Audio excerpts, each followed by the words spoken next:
This is Molly Livingstone on The Big Falafel here on Voice of Israel at voiceofisrael.com. And we are about to flip things upside down. How about some upside down parenting advice? Now, even if you're not a parent, I think that you are going to learn a lot from this because this is not about being a parent so much as about being yourself. We have in studio Noga Holman. Did I say your name correctly? Mm-hmm. I'm very well known for not saying names correctly. It's part of the club. Noga was featured on Hebrew TV channel. She has 5 years of experience learning workshops and working one-on-one on personal growth through the challenges of mothering or parenting, let's say.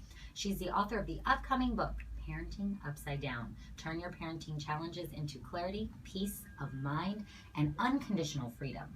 Well, this mama wants a piece of that. So explain to us, first of all, this idea, this term of upside down parenting. Mm-hmm. Upside down parenting means literally turning the conventional model of parenting upside down, on its head. The conventional model says that if our child is doing A or B or C and something is wrong with our child, we have to figure out what's wrong with our child and then go ahead and solve that problem and hopefully fix the child. Right. In upside down parenting, it's exactly the other way around. When the child is doing something, it's my opportunity to see what is going wrong in my family system that I'm in charge of. Mm-hmm. And what is it about my interaction with my child or with myself that is causing my child to have a hard time.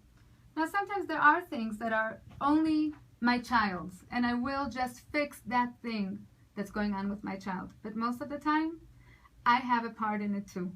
And I have responsibility. And the thing is that my responsibility is the only place where I can actually really change something. I can only try to change my child, but it won't necessarily work. Now, let's not call, do you consider yourself an expert? I know that I was reading up on you, and since the age of 16, you were reading parenting books. Right. Now you have 7 kids, but you didn't back then. So why were you reading those books? Right. So my parents are wonderful, but I come from a different era. I'm a product of the 80s. And my mother is the product of 1948 and on. And she is a real Israeli.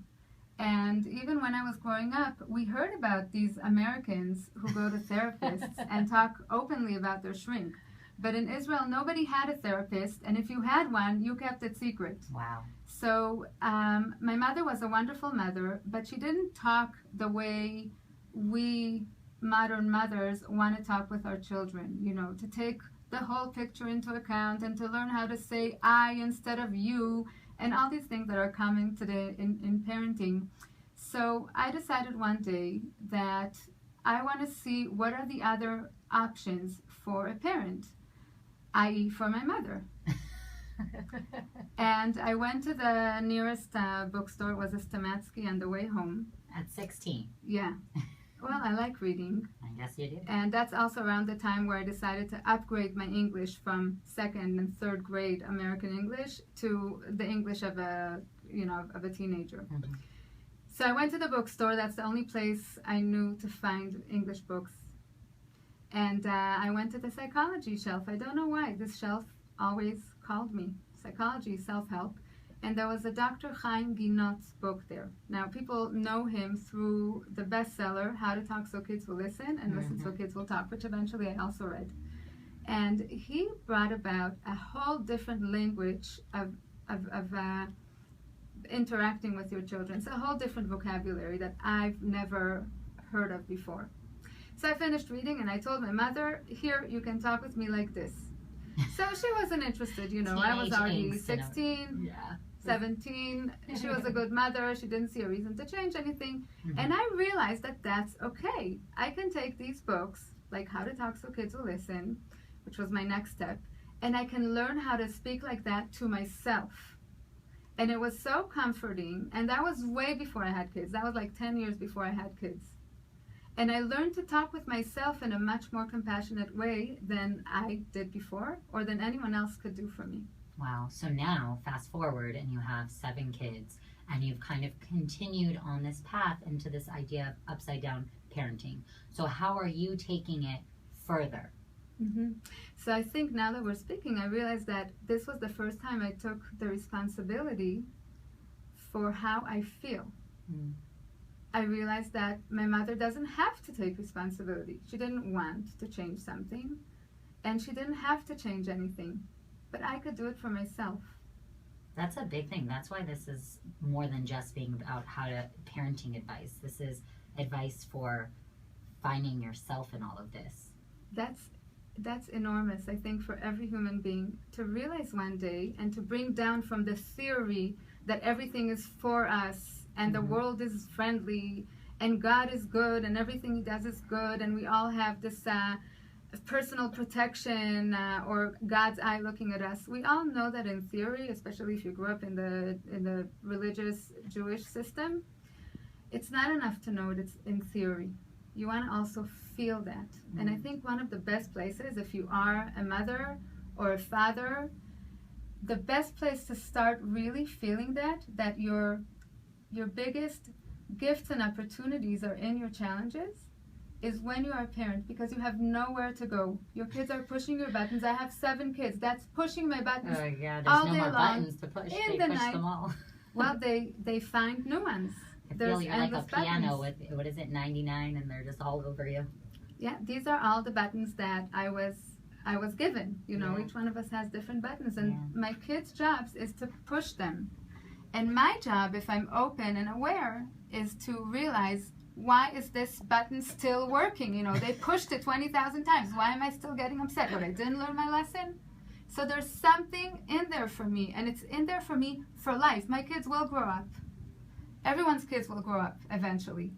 And hopefully will still be around to enjoy the lessons that we could only learn when they grow up.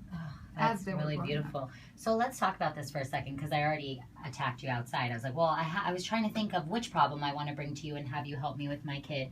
And one of the things I started talking to you about, and she did start taking notes, was this idea of appreciation, where if I give my son a cookie as a reward, he says the thank you, but that doesn't mean anything. And he goes, I want another one.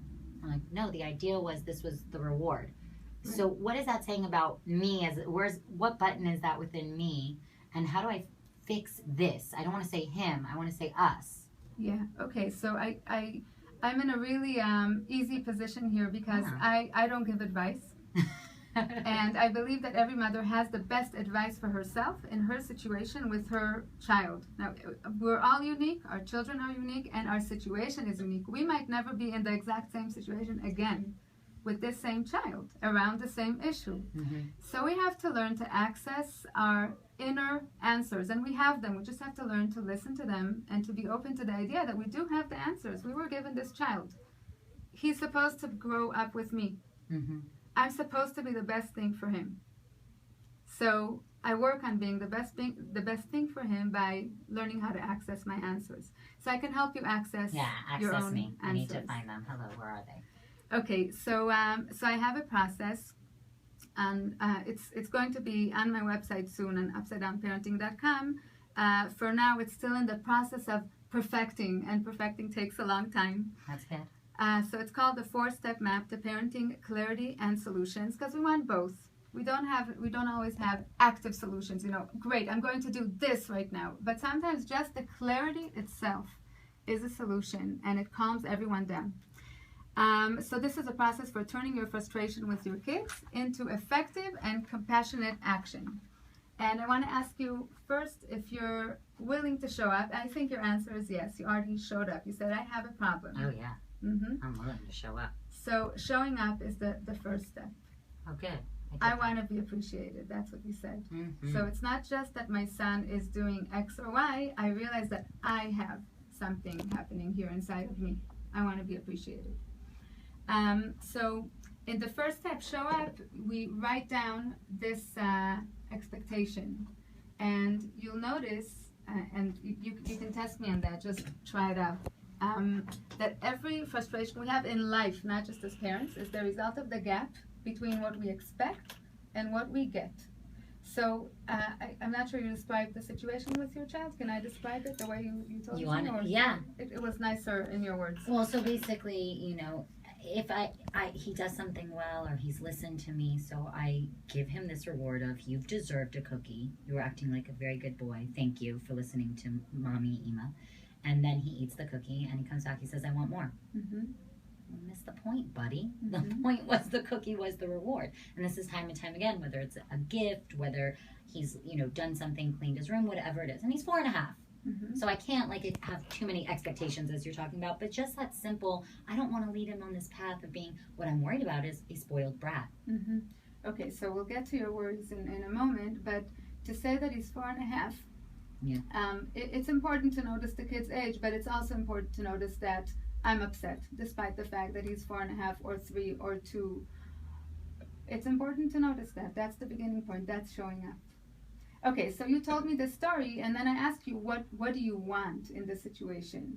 I want him to appreciate. And you told me that, and I just wanted to make sure that what you want is not that he will stop asking you for the next reward.